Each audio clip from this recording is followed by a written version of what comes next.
It's 1987. Do you know where Freddy is?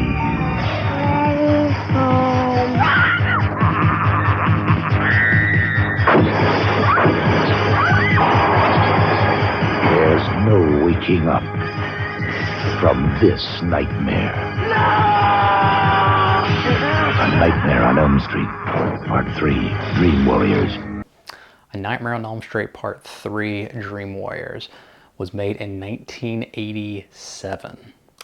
And to be honest, I would say it's the second best in the entire series.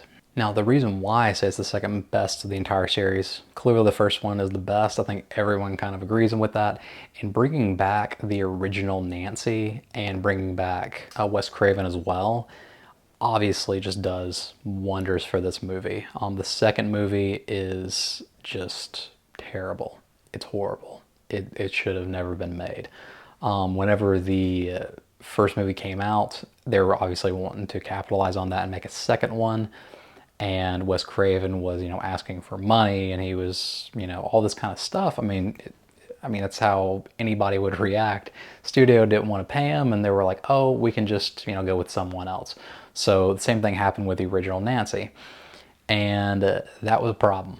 But luckily, in the third movie, they didn't make that same mistake. They went ahead and just paid both the director, and the main actress their money that they deserved, and the film is wonderful. The practical effects are awesome. Again, me living in 2022, my mouth was open for several of the practical effects that were in there. They didn't look cheesy. They didn't look dated at all. And again, this is well over 20, 30 years ago. And the effects still hold up today. There's a little bit of CGI. There are a couple little bit of cringy 80s CGI scenes, but they're very, very few.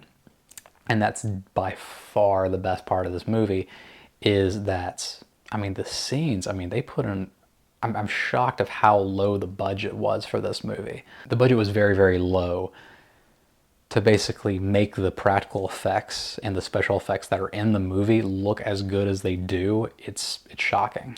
Also, each character that they introduce is great, but especially the introduction of, I would say, the new heroine, or the new kind of main character, the main victim of Freddy's, Kristen Parker.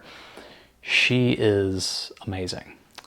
She is by far, in my opinion, the best actress or actor in the entire movie. Maybe even the best actor or actress in the entire franchise apart from Freddy. So I watched the first Nightmare on Elm Street, I think maybe 2 years ago. But I kind of ended it right there because I had heard how bad the sequels were. So I was watching all these movies expecting these to be just trash. But then I watched, and the second one was trashed. But then I watched the third one, and again, this movie is fantastic. Also, the idea to basically have this entire movie take place inside of a hospital, a mental hospital, is genius. It really contains the movie, but it makes a lot of sense because if these kids are having these dreams, these night terrors and stuff, that's kind of the next logical evolution of the series. And it makes sense also that Freddy's trying to have them kill themselves, and it's not him killing them. He's making it look like it's them killing themselves so that he's kind of off the radar to everyone who's in the town, all the adults. Also loved the introduction, or also loved them bringing back Nancy's father. Again, fantastic idea. And to basically give him a bigger role. Every single time that he was on screen, they had something for him to do. Also, again, I think they used Freddy the perfect amount. And I love that it's still scary Freddy.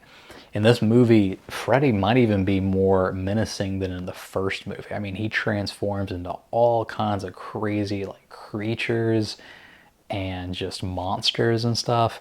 And man, it was especially if I was like a kid watching this for the first time, this would like probably scar me. And I loved that. I give Nightmare on Elm Street Part 3 a B. Yeah, honestly, again, if you're doing a movie marathon, a Halloween movie marathon, a Nightmare on Elm Street movie marathon, this is by far a staple that you have to include.